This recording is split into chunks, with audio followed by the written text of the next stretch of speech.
Good morning and welcome to the Core Connection. I'm Mira Rubin here with you on Enlightened World Network. And today's topic is unconditionality. And what does it look like? What is unconditional love? And how does that show up in our behaviors? Can we love someone unconditionally and still pass judgment on their behavior, or can we love someone unconditionally and not like them? So I think it'll be an interesting topic because we talk a lot about unconditional love and we get to look at what it looks like in real life, right? But before we get started, let's take a minute or two to get present. Let's take a deep breath in through your nose and hold it. And imagine clean, crisp oxygen flooding your lungs and flowing into your bloodstream and nourishing all your cells, all your organs, bringing vital life energy to your body and being. And as you exhale any tension, stress, negativity, fatigue. And now let's take another deep breath in through your nose and hold it.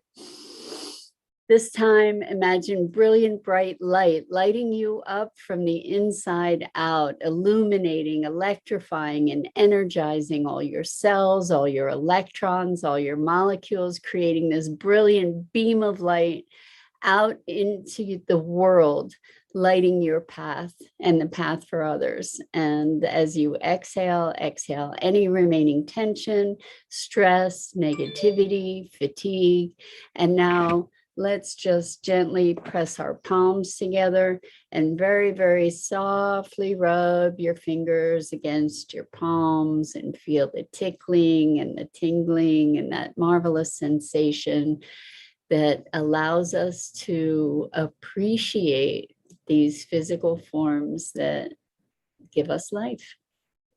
Welcome, welcome, welcome. So yeah, unconditionality, that's a biggie. Because we talk about unconditional love. I'm wondering, I think that it is a concept that definitely works in the abstract.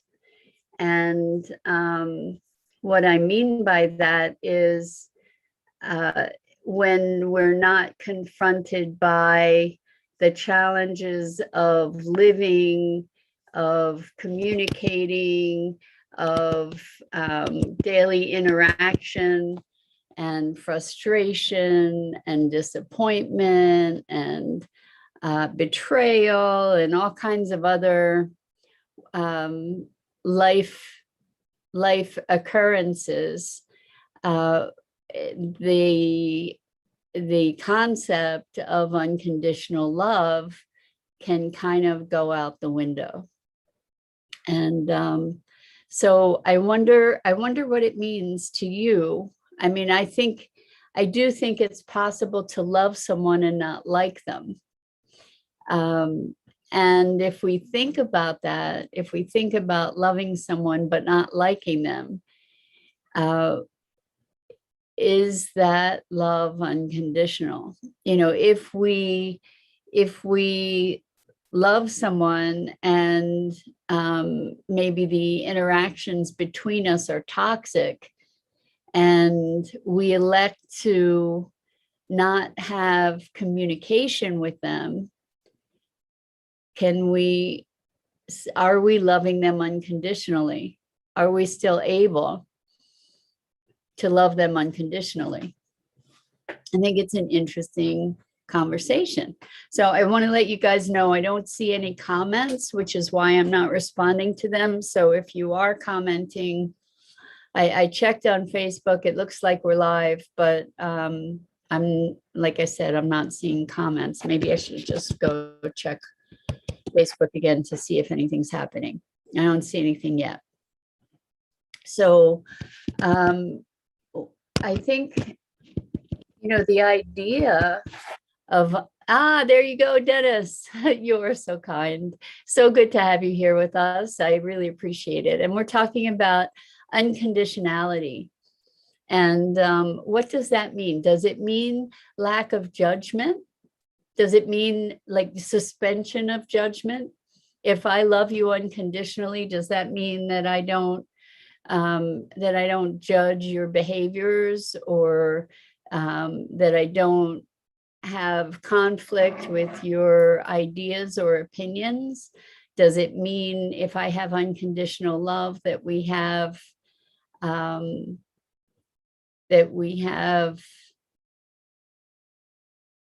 a relationship without friction? I think it's often a whole lot easier to love someone from afar, where we don't have to contend with the ins and outs of daily conflict or challenges, right? Like I think it's true that I can love you and not love your opinions and not love your behaviors. Um, and maybe that love is unconditional. I don't know. I'm really curious to have your feedback. What do you think about this?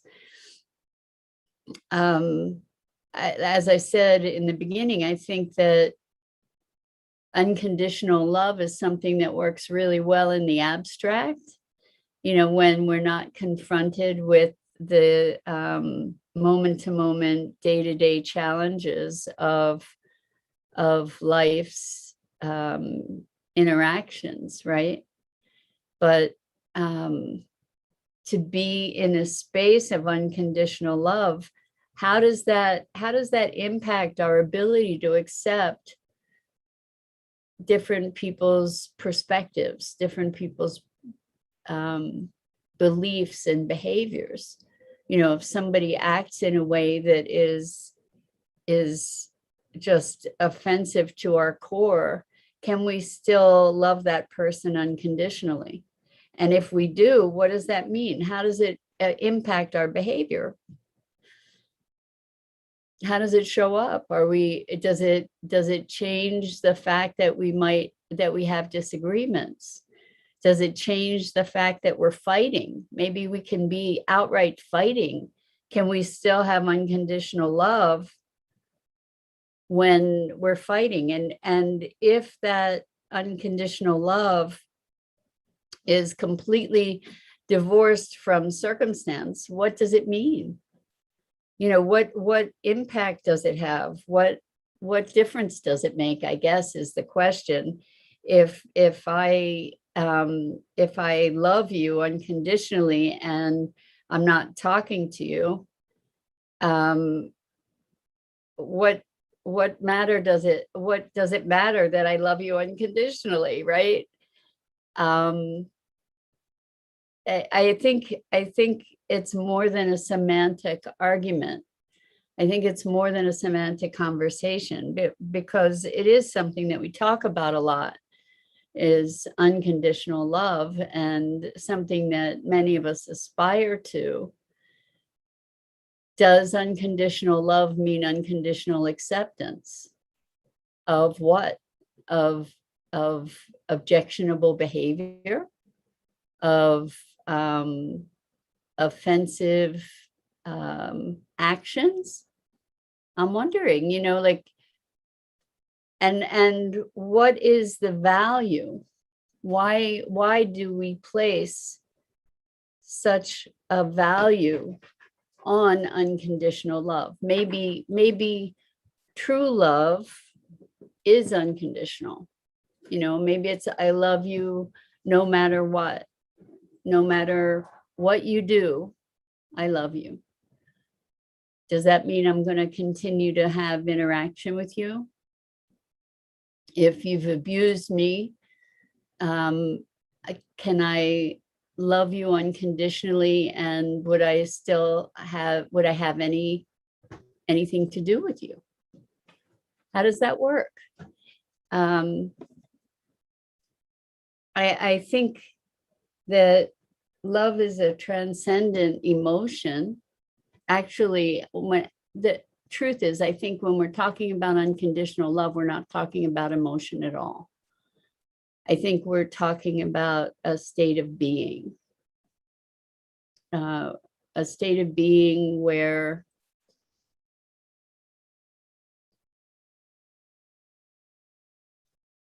there's a spaciousness and something, an acceptance that transcends circumstance. And I guess the question is, how as human beings do we live with a foot in either world? A foot in the world of transactional relationship, where we interact with each other in all different capacities, and we have our alignments, and we have our differences, and we have our opinions, and we have our actions, and then we have this declaration of love, like even in the midst of a heinous argument, I can say I love you. And what does that mean? What is that I love you encapsulating? Is it encapsulating a connection? Is it an affirmation of some kind of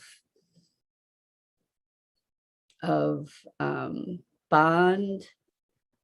Is it a commitment that may or may not always be heartfelt? Is it a commitment to holding a connection with another person? What is it? I'm really, really curious as to what your perspective is on this. I think it's worth questioning what is love. What are we, and particularly unconditional love. What is it? Is it simply a concept? Is it maybe it's something that we choose as a guiding star to come back to when we lose alignment, to come back to a place of I love you, like as a choice, as something that defies circumstance. Maybe that's what it is. Maybe that's what is happening when I say I love you unconditionally. And no matter what you do, I love you. I may not like you, but I love you. So what is that? What is that love? What is that declaration? What is that commitment? What am I saying when I say I love you unconditionally? Because I think the unconditional part makes it transcend emotion. It's not about a fluffy feeling, because it's not always easy to love somebody that you don't like. It's not always easy to love somebody who says and does things that you can't abide. And so in that respect, I think in many ways, it's much easier to love unconditionally from a distance, right? Because then you can hold that maybe it's acceptance on some level, even though it may not be accepting of behavior. Maybe it's still an embracing of someone, and it can be held more readily when you don't have that someone pushing all your buttons, so that you can feel. So here's the thing is, I wonder, I really truly wonder how much of it is about feeling at all, rather than a commitment, like a declaration that I love you, and that means I hold space for you in my heart that I wonder how that translates, because it's not a fluffy feeling. A lot of times, when you're really angry at someone and you've been hurt, to come to a place of saying I love you, it's not because you feel it in that moment. It's really more that you have a broader commitment that you've made to hold space. Maybe that's what it is holding space for another human, even without approving of the way they may be behaving, or the way that they conduct their lives, or the choices they make, or the opinions they have. I think it's interesting, we talk about love-hate relationships. Dennis said, "You've chosen a highly charged, equivocal topic today, Your Highness." You elevate me, Dennis. Thank you so much. Yeah, it is a really highly charged topic, particularly because so many of us who are spiritually oriented talk about unconditional love. Good morning, Bernadette. So glad you could join us. We're talking about unconditionality and what is this thing that we call unconditional love, and how does it translate to our behavior in day-to-day life? So does it mean if we love someone unconditionally, does it mean that we suspend all our judgments about them? I don't think it does. I think that what happens is we end up living in this weird dichotomy, and I'm not really entirely sure what this Elaine, I was waiting for you to chime in. I agree. It is a delicious topic. Thank you.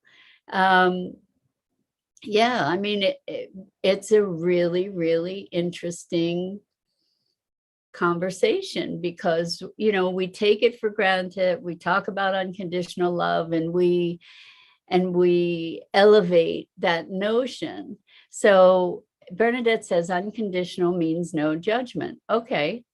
So if you say that you love someone unconditionally, what happens when they do something that offends you? What happens if they do something hurtful? What happens if they do something that violates your very sense of propriety or morality even? So what happens to your unconditional love then? Is your love, can you still hold unconditional love for somebody when you don't like them, when you don't like how they're being? Can you still hold unconditional love for them? And if you can, what does that mean? What is it? And what difference does it make? I'm just going to be real provocative. What difference does it make if you and I don't talk and we don't get along and I love you unconditionally? So what? What does that mean? So I think that we get to look at that maybe this notion of unconditional love is holding a spaciousness beyond our moment-to-moment interactions, beyond our moment-to-moment judgments, and to say that and to declare that at the heart of things, I have this unshakable space for you, this unshakable love and appreciation for you, regardless of whatever judgments I might have. I wonder. So Bernadette says, same if it was your child doing it. You come from a place of love and teach them how to treat you. I think that's laudable, Bernadette. I think that's awesome. And let's say someone abuses you physically, someone sexually abuses you, somebody emotionally abuses you. is there a place to be able to be loving them unconditionally and still being respectful of yourself and your own safety and your own needs? So one thing that just popped into my head is the behavior. We are not our behaviors. And so perhaps we can dislike or even hate the behavior and still somehow find space for the person, to find an unconditional space for holding, I'm not sure what it is we're holding. So Bernadette says, so then you have boundaries. Yes. Don't we all have boundaries? I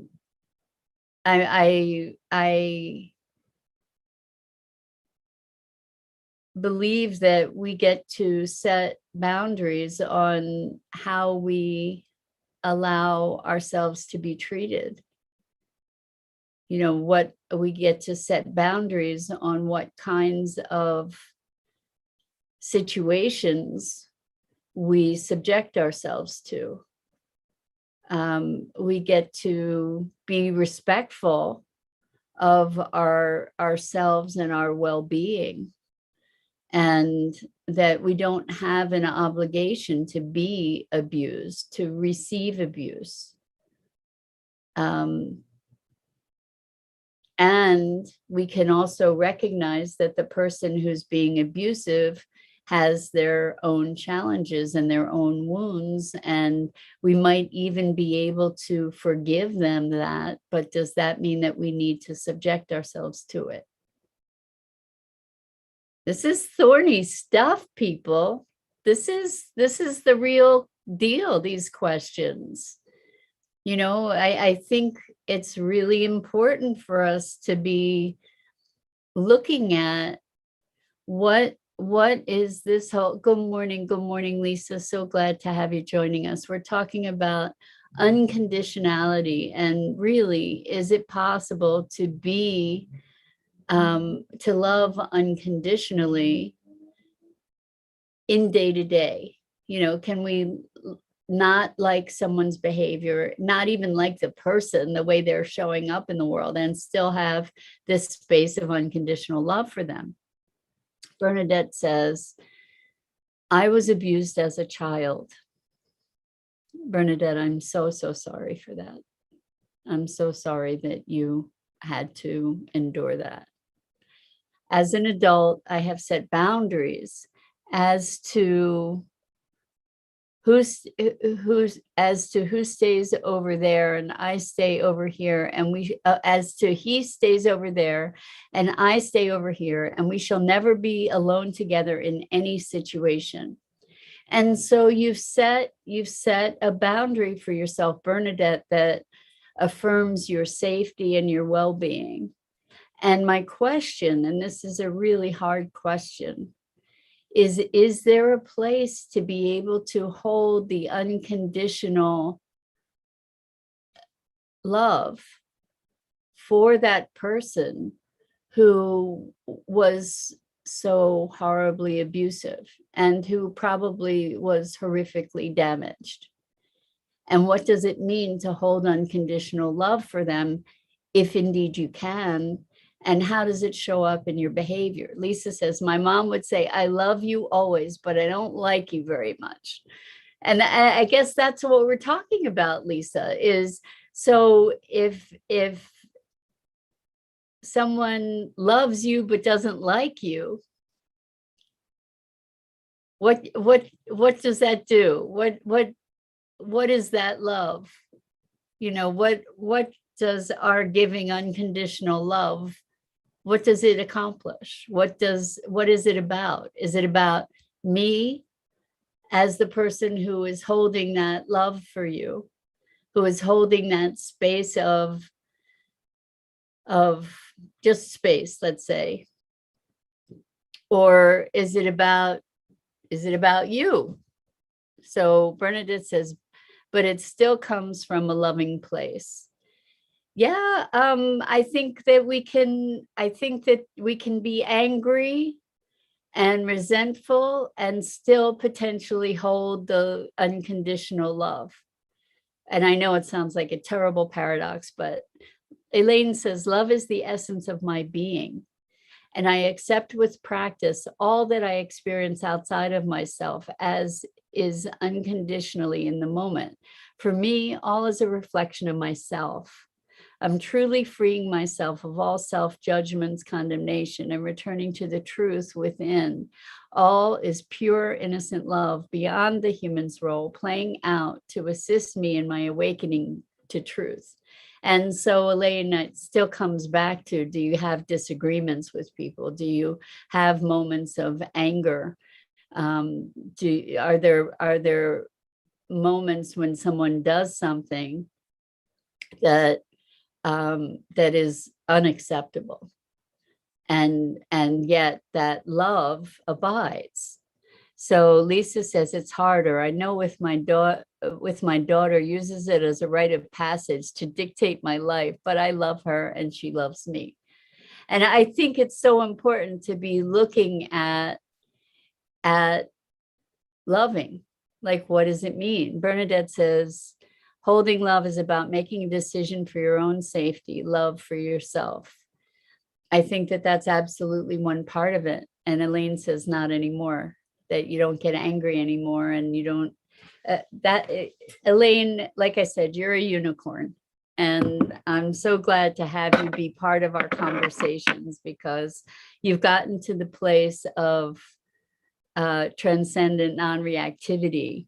Dennis says, I'm currently experiencing the I love you, but I don't like you syndrome, and consequently transferring my love to another.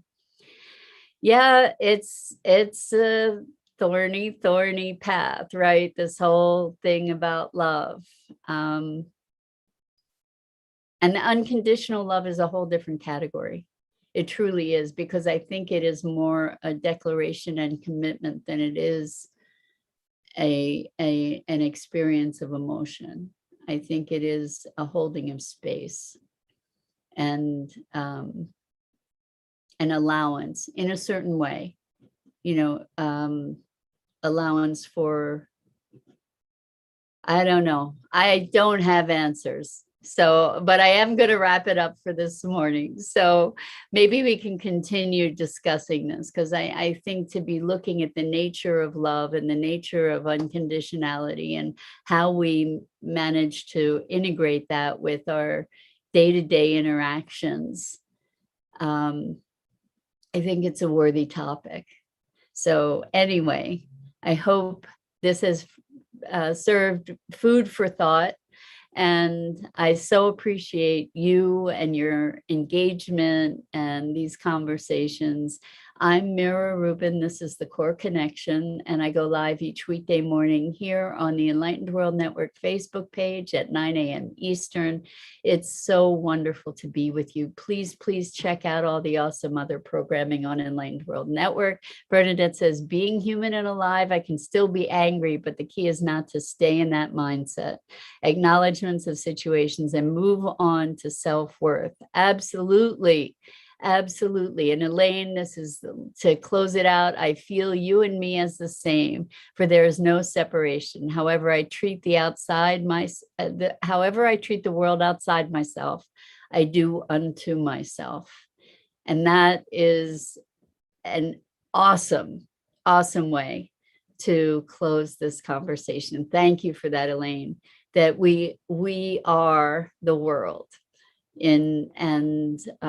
What we experience is a reflection of ourselves unto ourselves.